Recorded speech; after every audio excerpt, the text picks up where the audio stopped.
हाँ, तो इसमें यू विल हैव 4 क्रेडिट इस सब्जेक्ट में। आपके पास 4 क्रेडिट हैं अर्न करने के लिए, जो कि आप at the most 4 credit earn कर सकते हो इसमें। ओके।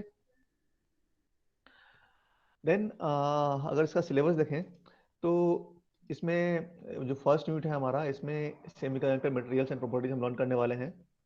इसमें कि एलिमेंटल और कंपाउंड सेमीकंडक्टर क्या होता है, बॉन्डिंग फोर्सेस क्या होता है, ये हम अभी सब इसमें लर्न करेंगे। बेसिकली अगर हम देखें तो ओवरऑल अगर इन ब्रीफ बताऊं मैं, तो इस यूनिट में आपको लर्न करना है कि what is a semiconductor and what are its basic properties. Okay. और कौन कौन से डिफरेंट टाइप्स के जंक्शन डायोड्स होते हैं वो हम इसमें लर्न करेंगे, और उसका क्या प्रॉपर्टीज है। तो इसमें जो स्पेशल डायोड्स हैं ये भी हम लर्न करने वाले हैं। ठीक है। देन इसमें टनल डायोड्स है, वेक्टर डायोड है, एलईडी है, शॉटकी डायोड है, जो डिफरेंट टाइप्स के डायोड्स होते हैं सभी इसमें हम लर्न करने वाले हैं। सोलर सेल भी है। ओके। देन जो यूनिट 2 है हमारा, वो बेसिकली होगा जिसमें कि हम उसके सर्किट्स बनाएंगे। जैसे कि अगर हमारे पास हमने डायोड लर्न कर लिया है, तो उससे हम कैसे डिफरेंट सर्किट बनाते हैं, जैसे क्लिपर हो गया, क्लैम्पर हो गया, ये हम कैसे बनाते हैं।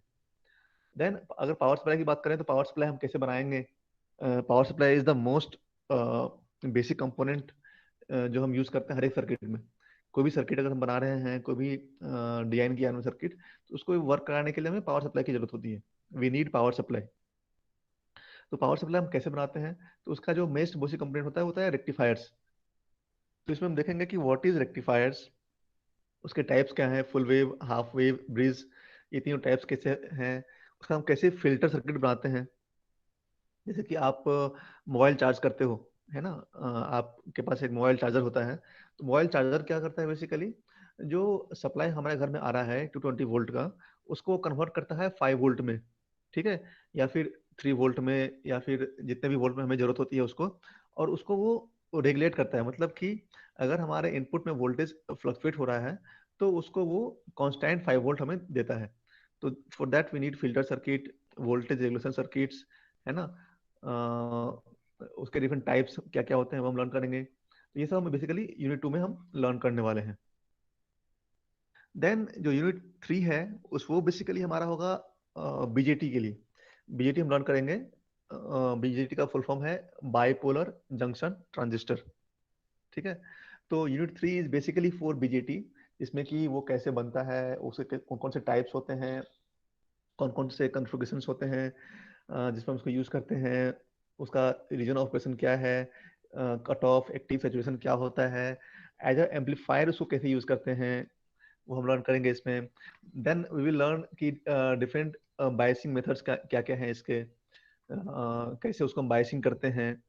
बायसिंग मतलब क्या होता है कि अगर हम इन ब्रीफ बताऊं आपको, तो बायसिंग इज बेसिकली कि हम कैसे उसको वोल्टेज सप्लाई दे रहे हैं, how we are giving the voltage supply to the circuit, उसको हम बायसिंग बोलते हैं। तो वो कैसे करते हैं इसमें। देन उसमें क्या क्या ऑपरेटिंग पॉइंट्स हैं। Then in last we will learn कि ट्रांजिस्टर एज ए स्विच कैसे काम करता है। ठीक है। ट्रांजिस्टर का दो एप्लीकेशन है, एज ए एम्पलीफायर और एज ए स्विच। तो एज एम्पलीफायर हम देखेंगे, और फिर देखेंगे हम कि वो एज ए स्विच कैसे काम करता है।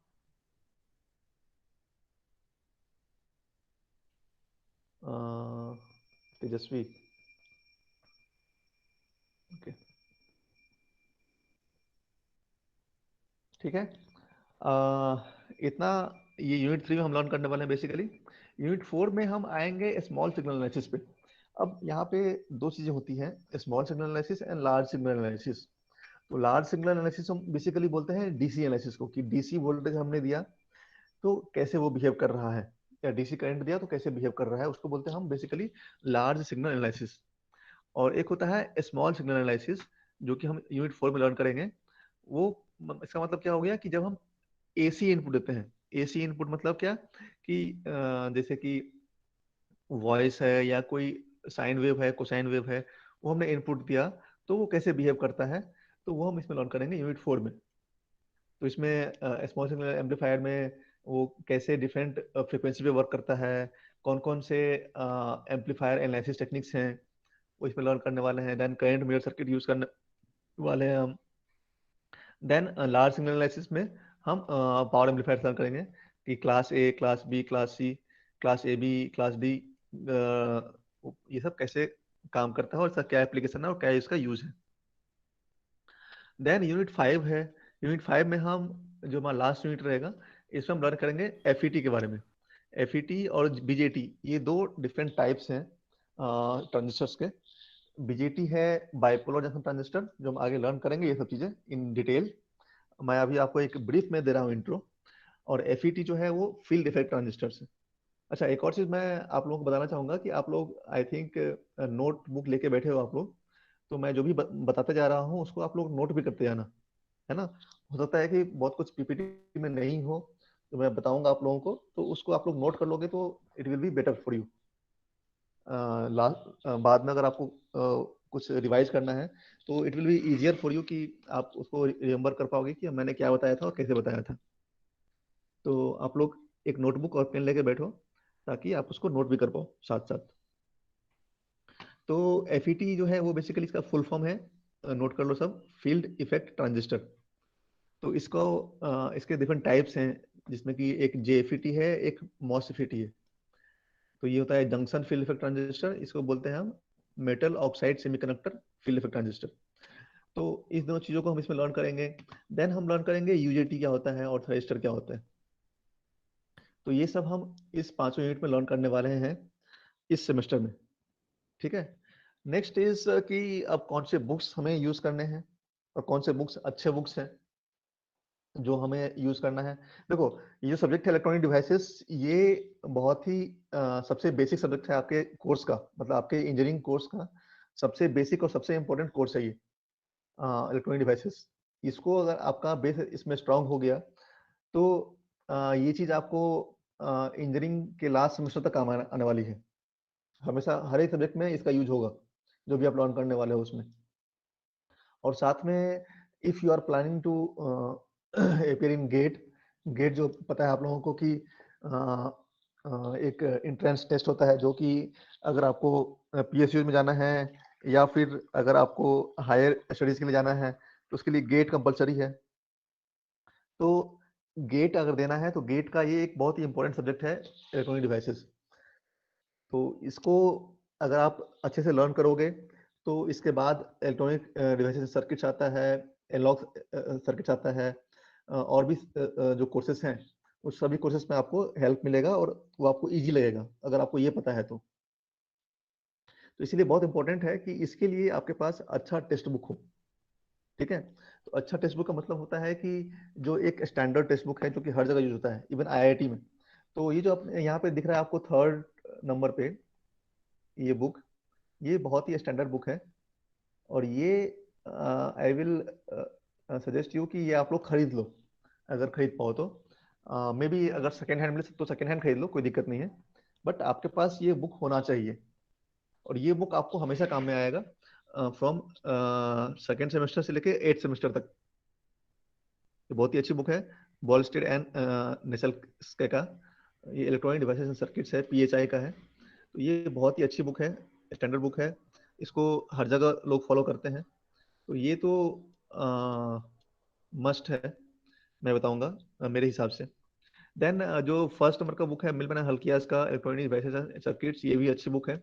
ये भी अगर हो सके तो आप लोगों के पास होना चाहिए book.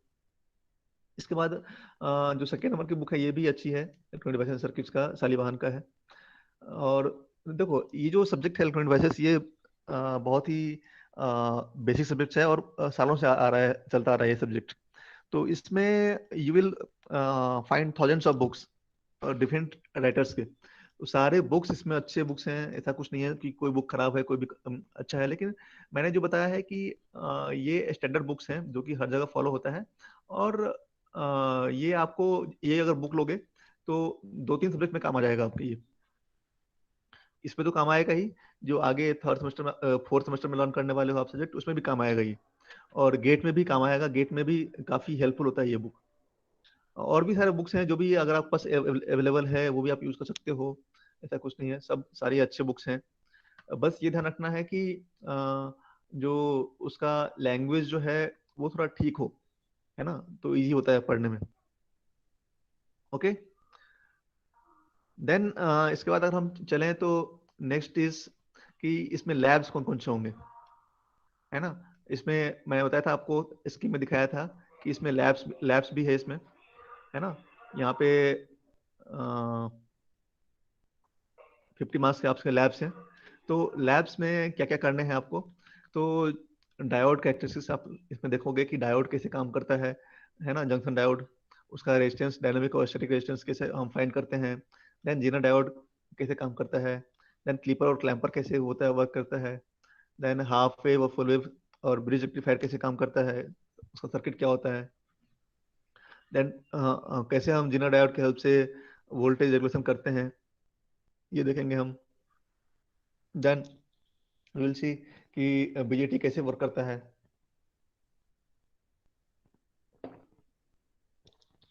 Then what is H parameter, ये इस पे हम कैसे काम करते हैं। मल्टी स्टेज एम्पलीफायर क्या होता है, ये सब इसमें एफईटी कैसे काम करता है और यूजेटी कैसे काम करता है। तो ये डिफरेंट एक्सपेरिमेंट्स हैं जो हम परफॉर्म करेंगे इस सेमेस्टर में। हम कुछ मैक्सिमम ऐसे इसमें हम करेंगे जो कि ऑनलाइन हम कर सकते हैं, ऑनलाइन प्लेटफॉर्म पे प्रैक्टिकल हम कर सकते हैं, वो हम यूज करेंगे अभी, क्योंकि अभी यू ऑल नो कि कोरोना है अभी यहाँ पे। So we will be using most of the experiments in online mode only.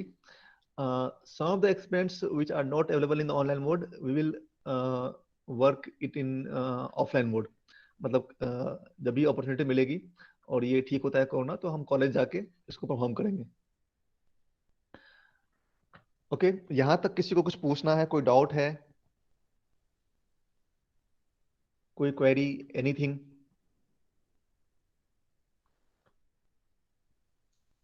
अगर नहीं है तो हम आगे बढ़ते हैं। यूनिट 1 हम स्टार्ट करते हैं, इसमें कि first is semiconductor material properties. Okay. Okay, सबसे स्टार्ट करने से पहले जो सबसे इम्पोर्टेंट चीज है कि बहुत लोगों को होता है कन्फ्यूजन कि what is electrical engineering and what is electronics engineering. Electrical versus electronics engineering क्या क्या होता है, मतलब क्या क्या डिफरेंस है और क्या हम करते हैं। बहुत लोग कंफ्यूज होते हैं कि इलेक्ट्रिकल इंजीनियरिंग और इलेक्ट्रॉनिक्स इंजीनियरिंग दोनों सेम है। दोनों सेम नहीं है, उसके 3 डिफरेंट पॉइंट्स हैं जिसमें कि मैंने इसको ब्रेक किया है। First is level of power, current end voltage. ठीक है। तो इलेक्ट्रॉनिक्स जो होता है और इलेक्ट्रिकल होता है, तो इलेक्ट्रॉनिक्स में जो बेसिकली 10 वॉट से कम पावर का यूज करते हैं हम। करंट 1 एम्पियर से कम होता है, मोस्टली मिली एम्पियर में होता है। ठीक है। और वोल्टेज जो है वो 30 वोल्ट से कम होता है। ये 3 चीजें हैं। ठीक है। अगर इससे ज्यादा पे हम वर्क कर रहे हैं तो we will call it electrical. अगर मान लो कि हम 5 5 एम्पियर, 6 एम्पियर या 10 एम्पियर का करंट यूज कर रहे हैं, तो that is not electronics, that is basically electrical. या फिर हम 100 ऑफ वॉट्स में या किलो वॉट में वर्क कर रहे हैं, तो again that is not electronics, that is electrical. और अगर 100 वोल्ट पे काम कर रहे हैं, 220 वोल्ट पे काम कर रहे हैं, सप्लाई वोल्टेज पे काम कर रहे हैं जो हमारे घरों में आ रहा है, तो that is not electronics, that is electrical basically. Then next is application. अब एप्लीकेशन की अगर बात करें तो इलेक्ट्रिकल जो है जहाँ पे हम पावर डिस्ट्रीब्यूशन की बात करते हैं, जहाँ पे हम पावर जनरेशन की बात करते हैं, तो वो सब आता है इलेक्ट्रिकल के अंदर।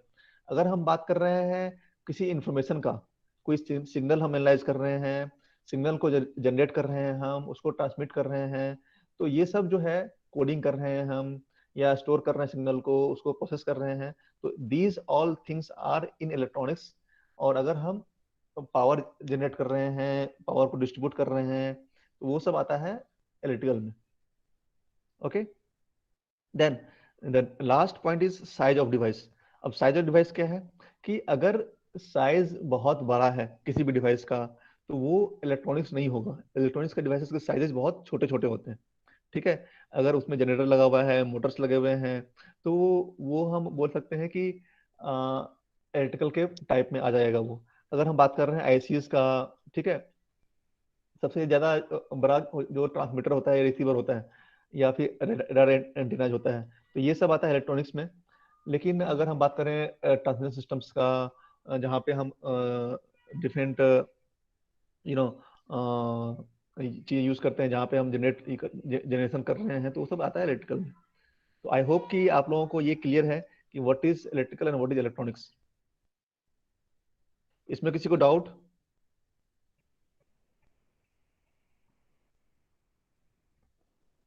ओके, देन हाँ, किसी को डाउट है तो पूछ सकता है वो, if not then will start. अब इलेक्ट्रॉनिक्स को अगर हमें समझना है तो उसका हमें ग्रोथ समझना बहुत इंपॉर्टेंट है कि उसका ग्रोथ कैसे हुआ और अभी हम कहाँ पे हैं। ठीक है, तो जो इसका इलेक्ट्रॉनिक्स का ग्रोथ जो स्टार्ट हुआ, उसका हम बोलते हैं कि टेलीग्राफ स्टार्ट हुआ था 1837 में। तो वहां से हम इसको बोल सकते हैं कि वहां से हमारा इलेक्ट्रॉनिक्स जो है स्टार्ट हो गया। लेकिन जब सेमीकंडक्टर का इन्वेंशन स्टार्ट हुआ, और मोस्ट इम्पोर्टेंटली जब 1947 और 48 में शॉकली ने ट्रांजिस्टर का इन्वेंशन किया, ठीक है, बेल लैब्स में, उसके बाद इलेक्ट्रॉनिक्स में वर्क और रिसर्च बहुत फास्टली हुआ। ठीक है, और जब आईसी टेक्नोलॉजी हुआ, आईसी टेक्नोलॉजी जो है इलेक्ट्रॉनिक्स के यू नो एडवांसमेंट का बहुत ही इंपॉर्टेंट फैक्टर है, आईसी, इंटीग्रेटेड सर्किट्स। तो जब 70s में आईसी स्टार्ट हुआ, आईसी आईसी बनना स्टार्ट हुआ, और इसका मेन कारण था हमारा मॉस डिवाइस का, जो हमने मॉस डिस्कस किया था कि मॉस यहाँ पे इन्वेंट हुआ। मॉस के इन्वेंट होते ही आईसी टेक्नोलॉजी में बहुत बूम आया। ठीक है, और फिर माइक्रो प्रोसेसर बनने लगे, फिर बहुत सारे डिफरेंट डिफरेंट जो हम यूज करते हैं प्रोसेसर्स इंटेल के, वो बनने लगे। और उसके बाद तो सैटेलाइट्स हो गया, मोबाइल कम्युनिकेशन हो गया, उसमें एक बूम सा है। ठीक है, 1990 से। तो अब हम देखते हैं कि आजकल हम जितने भी गैजेट्स यूज करते हैं, जितने भी गैजेट यूज करते हैं, मोस्टली सब में कुछ ना कुछ इलेक्ट्रॉनिक्स होता ही है। बात करें हम घर में जो यूज कर रहे हैं, वॉशिंग मशीन हो गया, फ्रिज हो गया, इवन आजकल फैन भी हो गया है, फैन में भी आ गया है इलेक्ट्रॉनिक्स। मतलब कि रिमोट से हम फैन को ऑन कर सकते हैं, ऑफ कर सकते हैं। मतलब जहां भी जो भी चीजें हम यूज कर रहे हैं जो हमारे लाइफ को इजी कर रहा है, आजकल उसमें कहीं ना कहीं इलेक्ट्रॉनिक्स का यूज हो ही रहा है। ठीक है, किसी भी चीज को अगर हम वो हमारे लाइफ को इजी कर रहा है, उसमें सेंसर्स लगे हुए हैं, सेंसर से हम इनपुट ले रहे हैं, कोई पैरामीटर ले रहे हैं इनपुट हम, और उसका हम यूज कर रहे हैं, तो that is basically an electronics. Okay, then now we are coming to the main topic, that is introduction to semiconductor theory. What is semiconductor theory? है ना। अब सेमीकंडक्टर होता क्या है, तो ये एक जो हमारा पीरियोडिक टेबल है उसका एक स्मॉल पार्ट है, ये जो हम यहाँ पे देख रहे हैं, जिसमें कि ये जो हमें दिख रहा है यहाँ पे, फोर्थ ए, ठीक है, ये जो हमें दिख रहा है, ये चीज, ये रो बहुत इंपॉर्टेंट है। इसी में हमारा सेमीकंडक्टर लाई करता है। और सबसे इंपॉर्टेंट जो है हमारा, ये है सिलिकॉन। ठीक है, सिलिकॉन और जर्मेनियम। अब ये सिलिकॉन और जर्मेनियम जो है मोस्ट वाइडली यूज सेमीकंडक्टर्स हैं नाउअडेज। ठीक है, और 95% अगर हम बोलें तो वो डोमिनेट करता है सिलिकॉन। उसके बाद जो 5% बचा उसमें जर्मेनियम है। देन ये इसको हम बोलते हैं एलिमेंट्री सेमीकंडक्टर। हम आगे लर्न करने वाले हैं कि what is elementary and what is compound semiconductor. तो ये जो रो है इसको बोलते हैं हम एलिमेंट्री। इसको सेमीकंडक्टर हम क्यों बोलते हैं, क्योंकि इसके ऑटोमोस्ट सेल में 4 इलेक्ट्रॉन लाई करते हैं। ठीक है, अब अगर ऑटोमोस्ट में 4 लाई करता है, तो हमें पता है कि किसी भी एलिमेंट को अगर उसे स्टेबल रहना है, तो it must fill it's octet. ये आप लोगों ने लर्न किया होगा ऑलरेडी, है ना। उसके ऑटोमोस्ट सेल में 8 इलेक्ट्रॉन्स होने चाहिए, तभी वो स्टेबल होता है। और सिलिकॉन या जर्मेनियम अगर हम बात कर रहे हैं, जो दो मोस्ट वाइडली यूज्ड हैं, तो इसके ऑटरमोस्ट ऑर्बिट में कितने होते हैं, 4 इलेक्ट्रॉन्स होते हैं। और इसमें कोवैलेंट बॉन्ड बनता है। कोवैलेंट बॉन्ड मतलब इसमें क्या होता है, आयनिक बॉन्ड नहीं होता है इसमें, इसमें शेयरिंग से बनता है।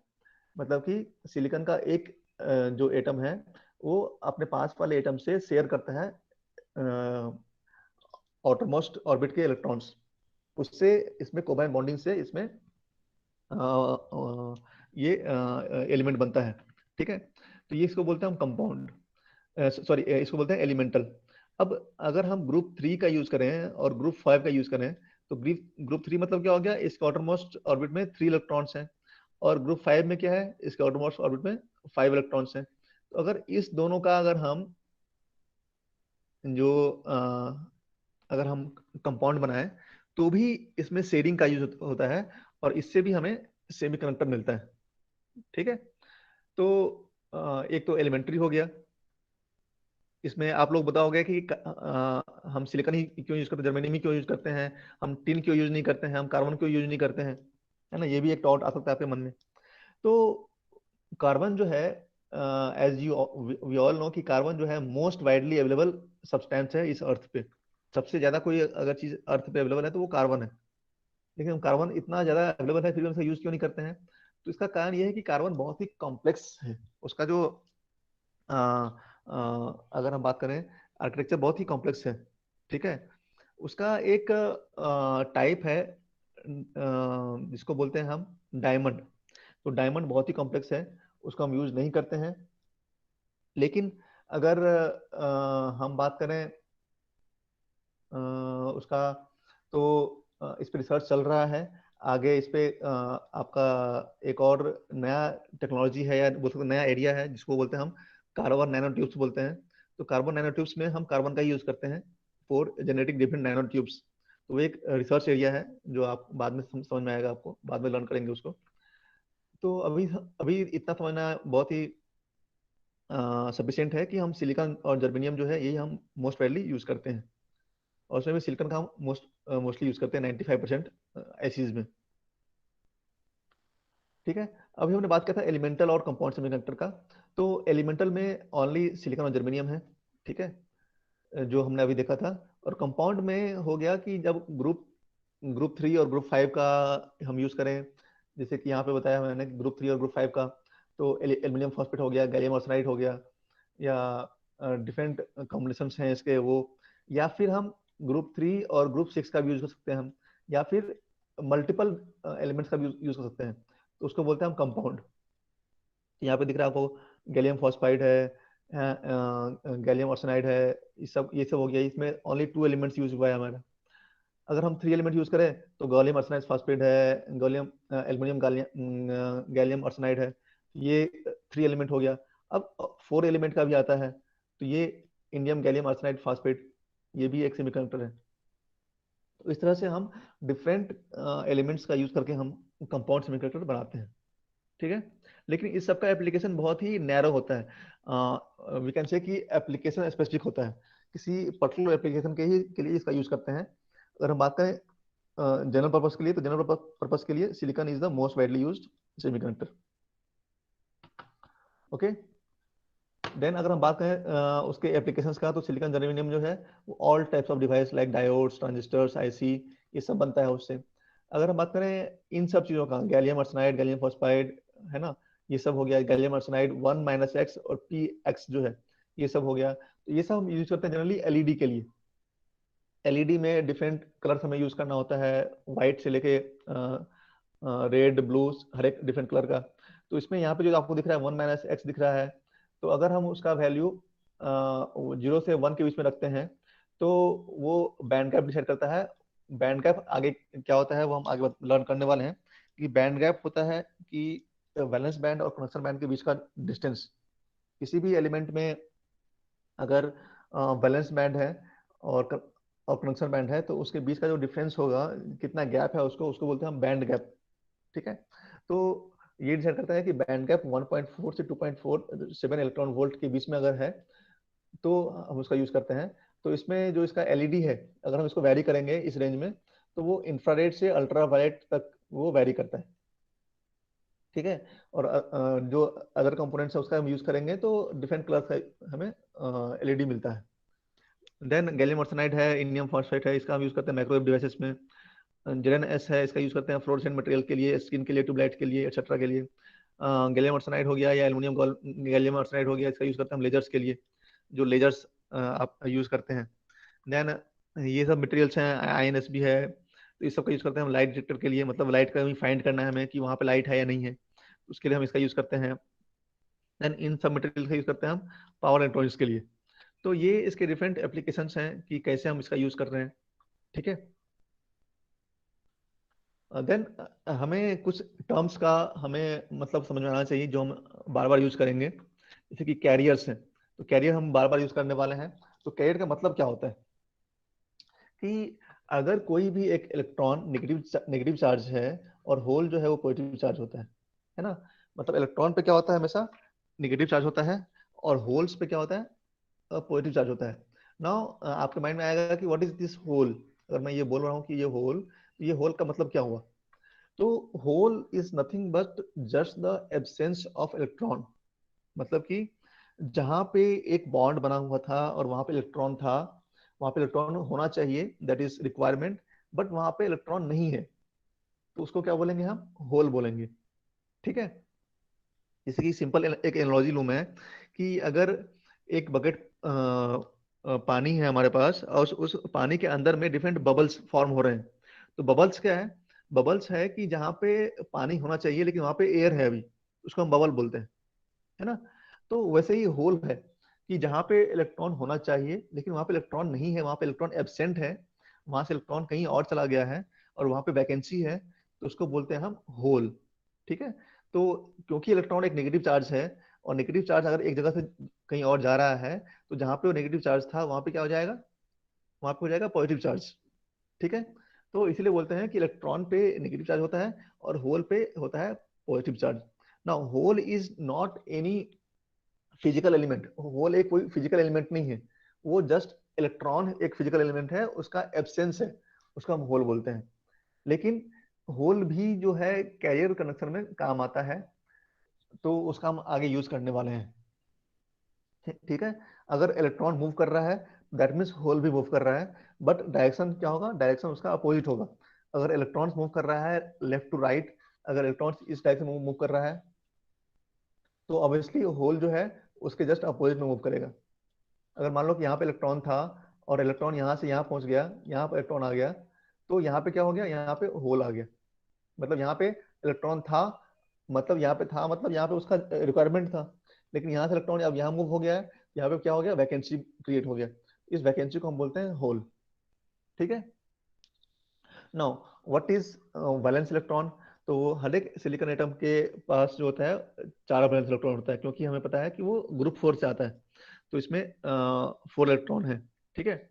अब सिलिकॉन का जो एटॉमिक नंबर कितना होता है? वो 14 होता है। तो उसमें 2, 8 और 4 होता है।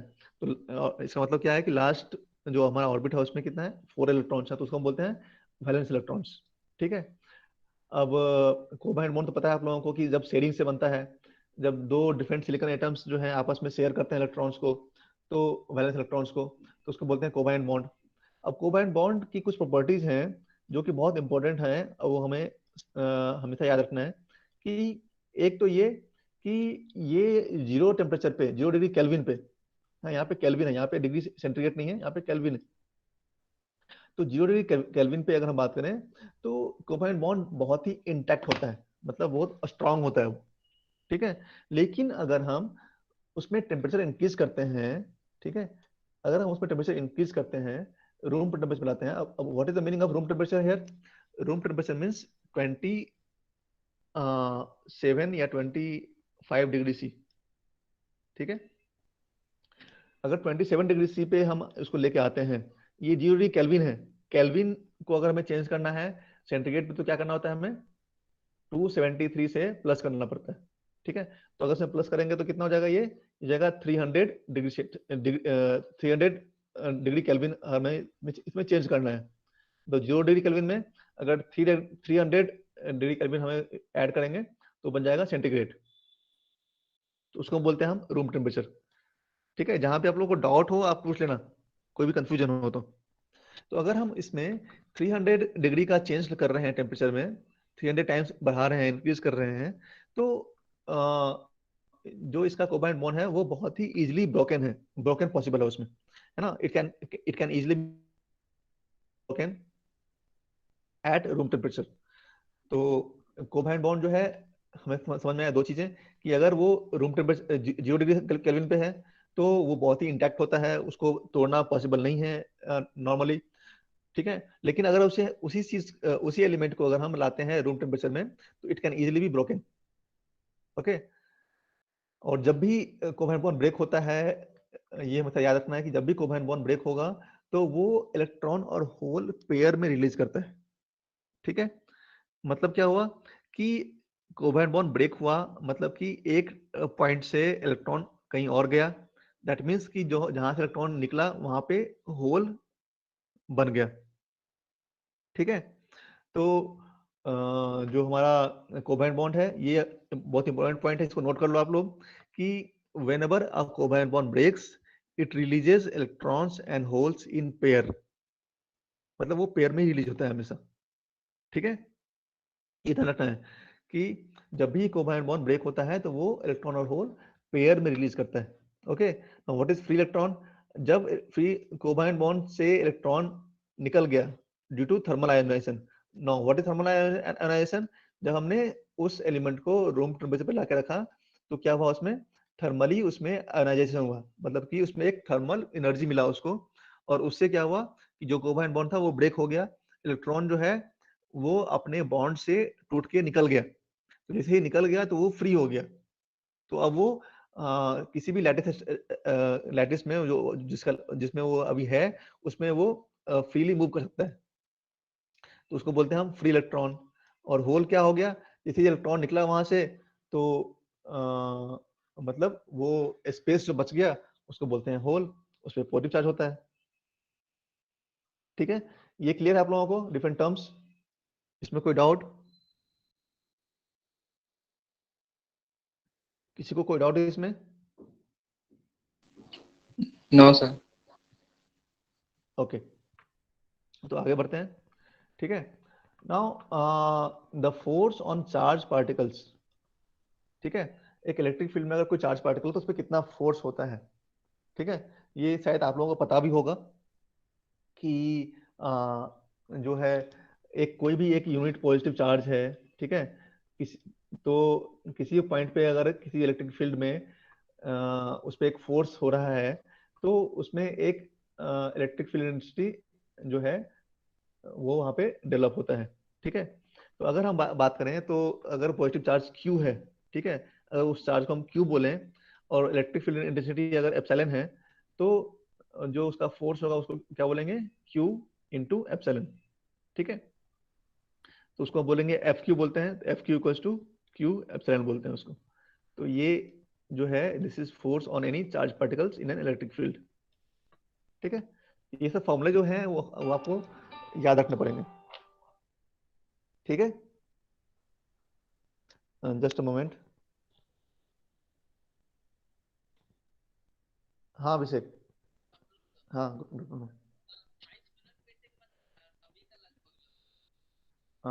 एक बजे से था ना आप लोग का टेस्ट?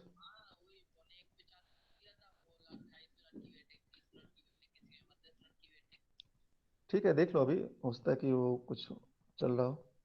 ठीक है, लॉगिन तो हो गया है ना? Okay okay.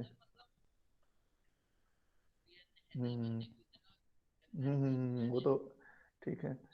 ठीक, अभिषेक मैं थोड़ा बाद में बात करूंगा, अभी अभी क्लास चल रहा है ना? ठीक, ओके ओके।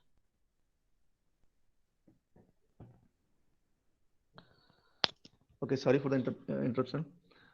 अभी फाइनल ईयर का एग्जाम चल रहा है तो उसके लिए कोई डाउट था। ओके, तो हम कहते हैं हाँ, तो एफ क्यू जो है हमारा क्या है कि force on any charge particles किसी इलेक्ट्रिक फील्ड एप्सिलॉन में, तो हो जाएगा क्यू इंटू एप्सिलॉन।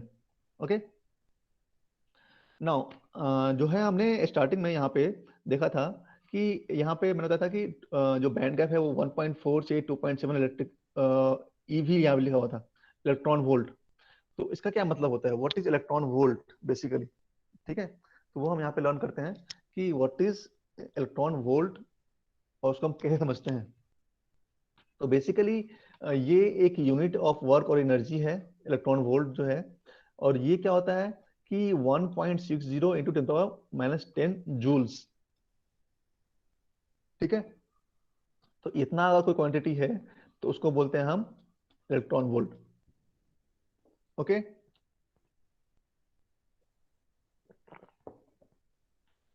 अब हम इलेक्ट्रॉन वोल्ट का यूज क्यों करते हैं? तो जो है एक्चुअली जब हम बात करते हैं इलेक्ट्रॉनिक सर्किट्स के बारे में तो हमें बहुत ही स्मॉल लेवल पे आना पड़ता है। और जो उस रेंज में काम करने के लिए हमें इलेक्ट्रॉन वोल्ट की जरूरत होती है। ठीक है, कि अगर कुछ टाइप का एनर्जी है, ये इलेक्ट्रिक हो या मैकेनिकल या थर्मल हो, तो किसी भी चीज को हम इलेक्ट्रॉन वोल्ट में हम दिखा सकते हैं। ठीक है, अब इसका मीनिंग क्या हुआ इलेक्ट्रॉन वोल्ट का, यहाँ पे इलेक्ट्रॉन वोल्ट इसको क्यों बोलते हैं? उसका मतलब ये है कि if an electron falls through a potential of 1 volt, मतलब एक इलेक्ट्रॉन अगर 1 वोल्ट के पोटेंशियल में फॉल होता है तो इसका काइनेटिक एनर्जी जो है वो क्या होता है, इट इंक्रीजेस और decreases, will increase by the decrease in potential energy, और वो क्या होता है 1.6 into the power minus 10 coulomb into 1 volt. अगर जो चार्ज है वो 1 वोल्ट पे अगर फॉल हो रहा है तो दिस विल बिकम जूल, और ये जो है 1 इलेक्ट्रॉन वोल्ट के इक्वल होता है। ठीक है, तो अब जहां भी हम बात कर रहे हैं इलेक्ट्रॉन वोल्ट का, अगर हम बोल रहे हैं वहां पे 1 इलेक्ट्रॉन वोल्ट वहां पे है पोटेंशियल, तो मतलब क्या हो गया वहां पे 1.60 इंटू 10 जूल्स का पोटेंशियल है वहां पे। ओके, इसमें किसी को doubt?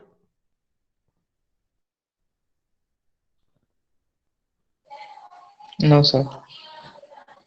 Okay, then next is energy levels and energy bands. हमें अब एनर्जी बैंड्स को समझना थोड़ा जरूरी है कि व्हाट इज एनर्जी बैंड्स।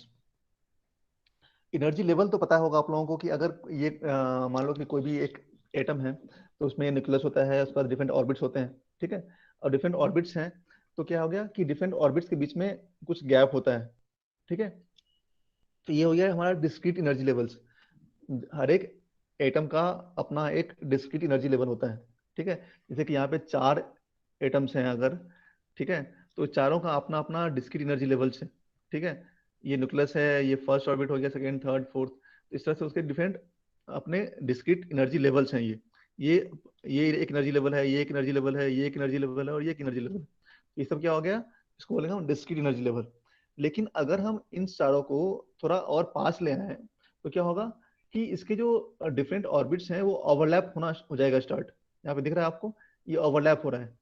जब ओवरलैप होना स्टार्ट हो जाता है तो क्या होता है कि जो एनर्जी लेवल्स हैं वो डिफरेंट बैंड्स में कन्वर्ट हो जाते हैं, ठीक है। अगर हम इसको देखें इस तरह से कि ये आपको विजिबल है ये फिगर, इसमें क्या है कि Yes, ये sir. Energy versus inter atomic distance, inter atomic spacing और एनर्जी, इस दोनों का ये ग्राफ है, ठीक है। तो इंटर एटॉमिक डिस्टेंस स्पेसिंग मतलब क्या हो गया कि दो एटम के बीच का डिस्टेंस कितना है। तो अगर उनका इंटर एटॉमिक जो है स्पेसिंग वो ज्यादा है तो मान लो कि यहाँ पे उनका अलग अलग एनर्जी लेवल्स हैं। लेकिन जैसे जैसे हम इसको कम करते जाएंगे, जैसे जैसे इसको हम कम कर रहे हैं, इंटर एटॉमिक स्पेसिंग को हम जैसे जैसे कम करते जा रहे हैं, we are going to this side, हम इस साइड आ रहे हैं अगर, तो क्या हो रहा है आपको दिख रहा होगा कि यहाँ तक आने के, यहाँ तक दोनों में एनर्जी लेवल सेम था। यहाँ पे अगर 2n इलेक्ट्रॉन्स हैं और 2n स्टेट्स हैं, तो यहाँ भी 2n इलेक्ट्रॉन्स हैं और यहाँ 2n स्टेट्स हैं, ठीक है। ये हमारा कंडक्शन बैंड है, ये हमारा वैलेंस बैंड है। तो यहाँ पे अब यहाँ पे आने के बाद देखते हैं यहाँ पे कि ये जो है एक धीरे धीरे यहाँ पे स्प्लिट हो गया है ये, ठीक है। अब यहाँ पे क्या है, यहाँ भी 2n इलेक्ट्रॉन्स स्टेट्स हैं या 2n इलेक्ट्रॉन्स हैं, यहाँ भी 2n स्टेट्स हैं 2n इलेक्ट्रॉन्स हैं। अब अगर इसको हम और कम करते जाएं, इंटर एटॉमिक जो स्पेसिंग है इसको हम और कम करते जाएं, तो यहाँ पे जो हमारा सेकंड फिगर है यहाँ पे आपको दिख रहा होगा कि जब हमने इसको और कम किया तो ये जो स्प्लिट हुआ था ये यहाँ पे मर्ज हो गया, यहाँ पे दिख रहा है आपको, ये जो दोनों स्प्लिट हुआ था यहाँ पे और यहाँ पे, ये दोनों मर्ज हो गया है। अब मर्ज होने के बाद फिर से यहाँ पे स्प्लिट हुआ है यहाँ पे, ठीक है, ये दिख रहा है आप लोगों को। अब ये जो स्पेसिंग है इस स्पेसिंग को बोलते हैं हम क्रिस्टल लैटिस स्पेसिंग। ये जो हमारा स्पेसिंग है इसको बोलते हैं हम क्रिस्टल लैटिस स्पेसिंग। मतलब जो स्पेसिंग एक्चुअली में किसी भी क्रिस्टल में होता है, अगर हम बात करें सिलिकॉन का, तो सिलिकॉन में जो सिलिकॉन का जो हमारा सबस्ट्रेट होगा, जो उसका एक स्लाइस होगा, उस स्लाइस में के अंदर में जो क्रिस्टल लैटिस का स्पेसिंग है वो एक्चुअली में ये है, ठीक है। ये जो था हमने जो ये जो मैंने बताया आपको, दिस इज हाइपोथेटिकल, कि अगर ये इतना दूर होता तो क्या क्या होता, है ना, ये दिस इज हाइपोथेटिकल। तो अगर हमने उसको यहाँ से दो एटम्स को पास में लाया तो कुछ इस तरह से बिहेव करेगा वो, और यहाँ पे स्प्लिट करेगा, ठीक है, स्प्लिट करने के बाद फिर से यहाँ मर्ज हो जाएगा, मर्ज होने के बाद फिर से यहाँ से स्प्लिट करेगा। अब यहाँ जो स्प्लिट कर रहा है तो यहाँ पे अब दो डिफरेंट बैंड्स बन रहे हैं, एक बैंड ये और एक बैंड ये, ठीक है। इसको बोलते हैं हम वैलेंस बैंड, इसको बोलते हैं हम कंडक्शन बैंड, ठीक है। तो जितने भी इलेक्ट्रॉन्स हैं, जितने भी उसके अंदर इलेक्ट्रॉन्स होंगे, वो सब क्या होगा, वो वैलेंस बैंड में आ जाएगा, ठीक है। तो अगर हम बात कर रहे हैं सिलिकॉन का, तो यहाँ पे 4 n स्टेट्स वैकेंट है, यहाँ भी 4 n स्टेट वैकेंट है ना। यहाँ भी आपको 4 n स्टेट वैकेंट है, यहाँ भी 4 n स्टेट वैकेंट है। लेकिन यहाँ पे क्या है, ये सारे इलेक्ट्रॉन्स जो है वो यहाँ पे आ गया है ना। जो लोएस्ट एनर्जी लेवल होता है वहां पे पहुंचता है इलेक्ट्रॉन्स। तो चारों इलेक्ट्रॉन यहाँ पे है, और यहाँ जो स्टेट्स अवेलेबल हैं वो सारे वैकेंट हैं। यहाँ पे दिख रहा है आपको 4 n स्टेट अवेलेबल है, मतलब क्या कि वहाँ पे 4 n इलेक्ट्रॉन्स के रहने का वहाँ पे स्पेस है, लेकिन वहाँ पे कोई इलेक्ट्रॉन नहीं है। उस सारे इलेक्ट्रॉन है कहाँ पे, सारे इलेक्ट्रॉन कहाँ पे है, वैलेंस बैंड में, और ये यहाँ पे रहता है। अब इस दोनों के बीच का जो गैप है इसको बोलते हैं हम एनर्जी बैंड गैप, जो मैंने बताया था वहां पे। जो कंडक्शन बैंड और वैलेंस बैंड के बीच का जो गैप दिख रहा है यहाँ पे, इसको बोलते हैं हम एनर्जी बैंड गैप, ठीक है। ये समझ में आया आप लोगों को या यस नहीं सर। आया समझ?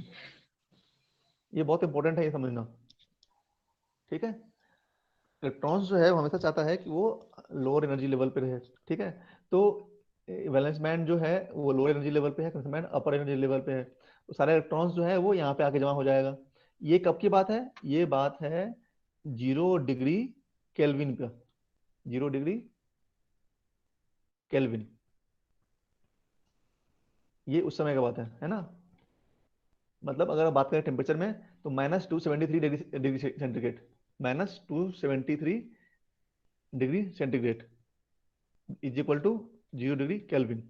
तो इस टेम्परेचर पे क्या होगा, ये ऐसा बिहेव करेगा कि सारे के सारे इलेक्ट्रॉन्स कहाँ पे होंगे, वैलेंस बैंड पे होगा, और सारा जो जो एम्प्टी स्टेट्स हैं वो अवेलेबल होगा कंडक्शन बैंड में, ठीक है। यहाँ पे इलेक्ट्रॉन्स बिल्कुल भी अवेलेबल नहीं होगा।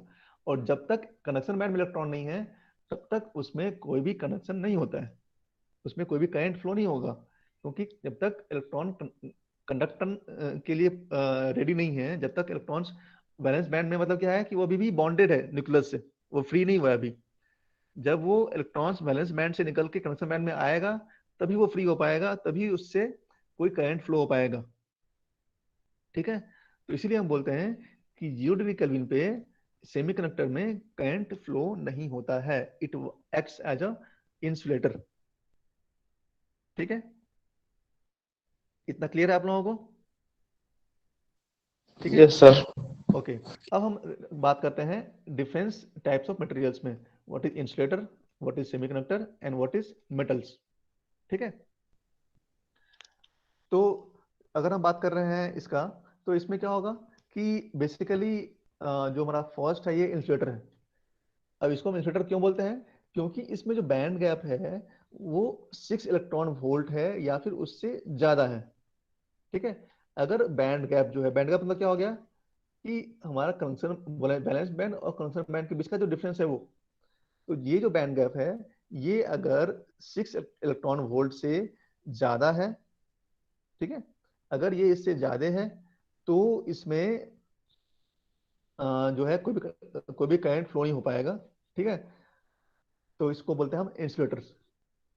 इसका एक और नाम है बैंड गैप का, इसको बोलते हैं हम फॉरबिडन बैंड। क्या बोलते हैं, फॉरबिडन बैंड। ये हो गया हमारा वैलेंस बैंड, ये हो गया कंडक्शन बैंड, ये हो गया फॉरबिडन बैंड। तो करंट कब फ्लो होता है, करंट फ्लो होता है तब जब इसमें जो वैलेंस इलेक्ट्रॉन्स हैं, जो वैलेंस बैंड में इलेक्ट्रॉन्स हैं, वो उसको हम एनर्जी दे के समहाउ अगर हम यहाँ तक पहुंचा पाए, तो अगर हम यहाँ तक पहुंचा पाए इसको, इस इलेक्ट्रॉन्स को, तो फिर करंट फ्लो होगा। लेकिन क्योंकि 6 इलेक्ट्रॉन वोल्ट बहुत ही लार्ज डिस्टेंस है, तो क्या होगा, इसमें कोई भी करंट फ्लो नहीं होगा,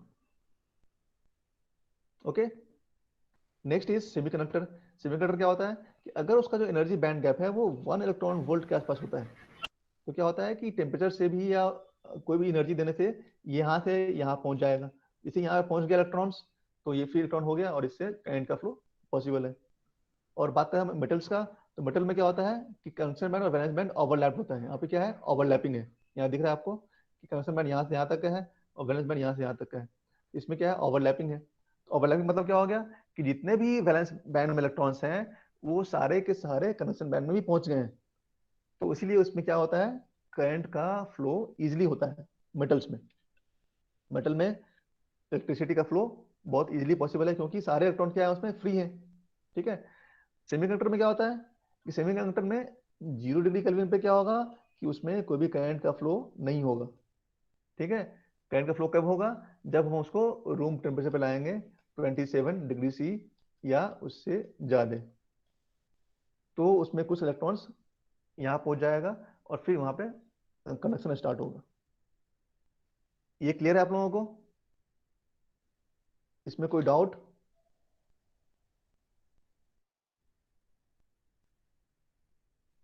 नो किसी को कोई सर। डाउट यहाँ तक?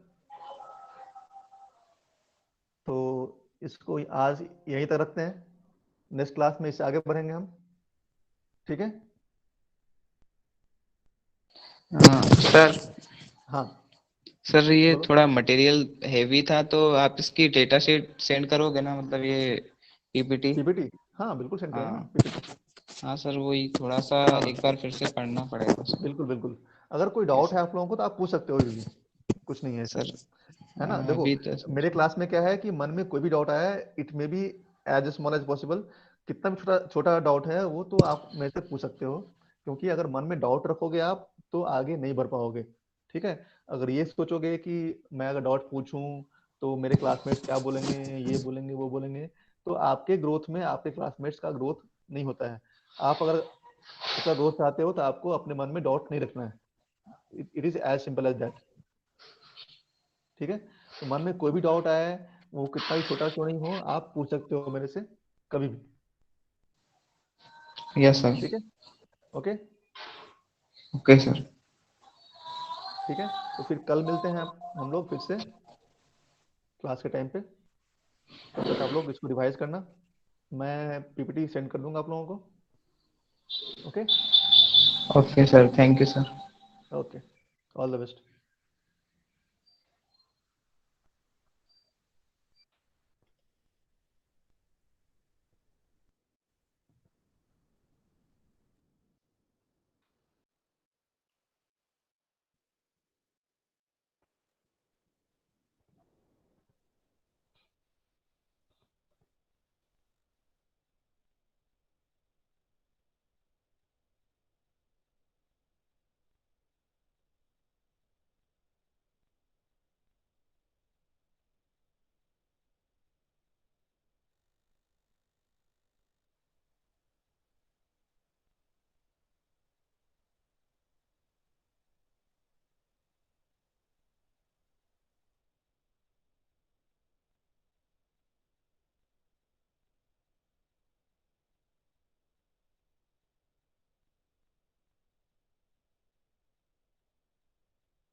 हेलो।